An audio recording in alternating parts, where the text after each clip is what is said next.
എന്റെ നടു. തനിക്ക് എന്തെങ്കിലും പറ്റിയോ എന്ന് ആലോചിക്കുന്നതിന് മുമ്പേ ആ പെൺകുട്ടിക്ക് എന്തെങ്കിലും പറ്റിയോ എന്നതിലായിരുന്നു അവന്റെ പേടി. ഉടൻ തന്നെ വീണ് കടന്നിടത്തു നിന്നും ചാടി എഴുന്നേറ്റ് അവൻ നേരെ ഓടിച്ചെന്നത് അവളുടെ അടുത്തേക്കായിരുന്നു. അവളുടെ ആ കടപ്പ് കണ്ട് അവന് ചിരി വന്നുവെങ്കിലും തന്റെ ചിരി അടക്കി പിടിച്ച് അവൻ അവളോട് പറഞ്ഞു, അയ്യോ സോറിഡോ. അവളെ പിടിച്ചുണയിപ്പിക്കാൻ വേണ്ടി അവൻ അവൾക്ക് നേരെ കൈ നീട്ടി. അവൾ ആ കൈ തട്ടി മാറ്റി. ഞാൻ എഴുന്നേറ്റോളാം. എന്നാ ഓക്കേ. എഴുന്നേക്കാൻ നോക്കിയതും അവൾ പിന്നെയും താഴേക്ക് തന്നെ വീണു. അത് കണ്ടതും അവന് ചിരി അടക്കാൻ സാധിച്ചില്ല. അവൻ പൊട്ടിച്ചിരിച്ചു. അവൻ നിന്ന് ചിരിക്കുന്നത് കണ്ട് അവൾക്ക് ദേഷ്യം വന്നു.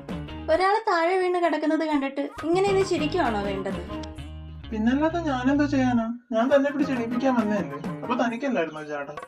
വെറുതെ നിന്ന് എന്നെ തട്ടി താഴെ ഇട്ടിട്ട് എന്നെ ചിരിക്കുന്നോ?